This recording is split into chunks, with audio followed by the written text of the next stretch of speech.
Hello, and welcome to James Leslie's Express Lane, where we get you out as fast as possible, bringing you Week 8 Power Rankings. Wow, we had a lot of dominating wins, but against craptacular teams. Like the Eagles crush their opponent. Their opponent was, of course, the 49ers. Vikings beat their opponent pretty well in the second half. First half struggled a little bit. Second half came back, crushed them. But it was the Browns.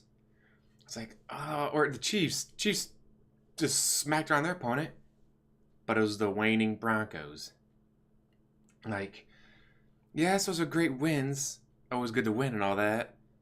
But against craptacular opponents. Do you say, all right, well, yeah, they crushed their opponent, but their opponent was weak. While this team barely beat their opponent, but the team they barely beat was a lot better opponent. Like, how do you balance those out? And the Eagles, like I know a lot of people want to put them at number one, number two, and it's like, but they're the Eagles. Even if they go 14-2, make it to the playoffs, they'll lose because they're the Eagles. That's what they do. It's like, I would love to see like a Chiefs Eagles Super Bowl, so Andy Reid can be like, nice to see you guys made it to the Super Bowl. I'm here too. Also, I'm not that shitty of a coach. Especially taking a 2-14 team when he went there to, with a Super Bowl. And Alex Smith being able to turn around and just say, suck it to the 49ers. Like, I'm not a Chiefs fan. I'm an Alex Smith fan because of the way he got shafted by the 49ers. So stuff like that. And I got him in one of my fantasy leagues, but that's besides the point. Speaking of fantasy, Work League, crushed my opponent by 70 points. Friend League, I got crushed by about 60 points. And mind you, I pretty much had the exact same team because I drafted the same way. There's a couple odds and ends here and there that are different because, like, he got picked up before I could grab him. I'll grab this guy instead, but I just can't trust the Eagles. Kind of like, look at the Super Bowl. Patriots, Falcons. Falcons, they're an amazing team. But none of those players had ever been there. While the Patriots, we've been here before. We know that the game goes longer. We know because of the extra commercials, the extra long halftime, that the game goes longer than you're used to. So we're going to rest and relax, keep our stamina going, because we know we need to. While the Falcons yeah, oh yeah, man, look at us. We're winning this marathon. Oh yeah, man, we're halfway through and we got a huge lead. While the Patriots just, oh, no. Well, we know he has a 2-mile lead, but just watch. And they shut off by about mile 18. The Falcons, while the Patriots, so, bye. Slow and steady wins the race, right? At least in the Super Bowl, when the game goes longer and you need to conserve your stamina. Yeah, I know I'm getting off track here, but God, number one. I mean, the Patriots and the Chiefs have the same record. The Chiefs has the tiebreaker over them, but the Steelers have the tiebreaker over the Chiefs. And I trust all three of those teams way more than I trust the Eagles. I'll put the Eagles in at number two, but number one, because the Patriots struggled against the Chargers, crying out loud. The Steelers did okay. That Detroit defense is nothing to laugh at, and the Steelers did pretty well there. Because it's the Chiefs down their opponent sucked. Steelers won by 5 points, but they were a good opponent. The Patriots struggled against their opponent, but it was the Chargers, and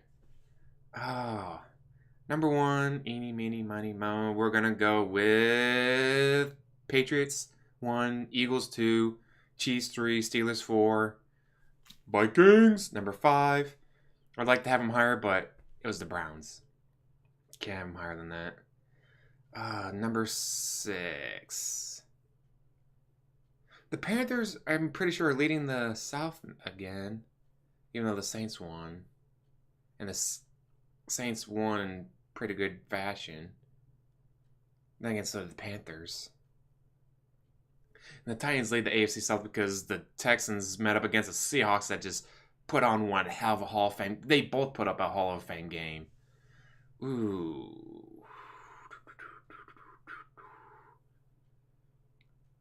Number 6. Wild card, bitch. We'll go with Rams. 7. Panthers. 8. Saints. 9. 9.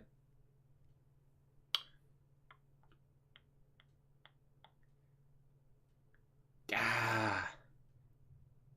Who do you do? Who do you voodoo, bitch? Oh, wait.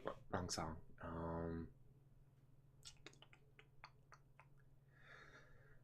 That's a good question. I mean, there's so many teams that have the exact same record, and like this team's leading over that team, but that team is way 9 Texans.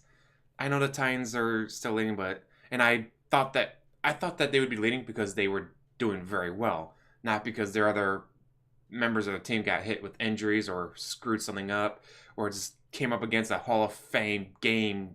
Just So 10.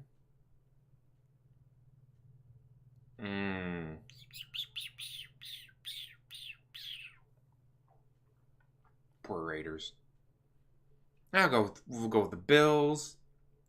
10. And I'm gonna think I'll stop there for the power rankings. Let's do more football discussion. The Jimmy Garoppolo trade, like really for a second round pick, the Browns couldn't give up a second round pick. They couldn't give up like 5 of them because they have so freaking many. And Kirk Cousins is like, oh, I want to play for the 49ers. I want to play for 49ers. Yeah, that's not gonna happen. You're gonna get hit with the franchise tag again if you guys can't work out a deal. Poor Garoppolo. Like, yay, I want to be going to Super Bowl, win another Super Bowl ring, sitting on the bench, too. Yay, we're gonna suck. Fuck. And of course, this now means that Tom Brady's backup is Julian Edelman, a wide receiver, who's on IR. I'm pretty sure he's still on IR. So they have no backup quarterback.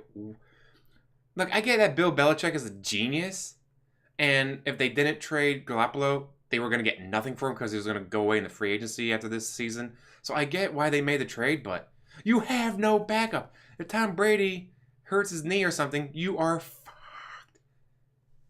I already know. Colin Kaepernick. Colin Kaepernick is not a pocket passer. The Patriots are a pocket passer team. Colin Kaepernick is, quick, I got the ball. I'm going to run. Oh, he's open. But my eyes are too close together. I can't see down the field. I'm going to run. And I got hit. Like, that's why the majority of the teams won't sign him. I know the new thing is like, no, because he doesn't fit their style. The Jags, for how many years, needed a quarterback? Oh, this guy's, yeah, but he's not a pocket passer. We're a pocket passer team. We don't need him. He sucks in our system. And overall, because he can't see down the field. His eyes are too close together. Poor Browns, like, how could you not meet or break that? Like, hey, we'll give you 2 and a 3. We'll give you 2, a 3, and a 4. Just please give us a quarterback. Just find out that Garoppolo's the second coming of Matt Castle and does absolutely nothing. Who knows? Another trade alert. Jay Ajayi from the Dolphins to the Eagles for a 4th round draft pick. A lot of people saying, what? But Jay Ajayi has knee issues. And of course, what the Eagles? You have LeGarrette Blount. You have Kendall Smallwood. You have running backs. Why did you trade for Jay Ajayi? I get he might be considered a little better than they are, but with his knee issues, well, roll the dice, I guess, for a 4th round draft pick, I guess. Man, this is trade season now. Just some of the best time of the year. It's Halloween. Oh, I love football. Anyways, as always, like, subscribe. Please comment down below. I will answer you. I've never not answered someone. Even if it's just something as small as, I like your hat, I will go down and hit the like and reply. Like, I like talking to the people. So, please comment down below and watch next week for more power rankings and football discussion.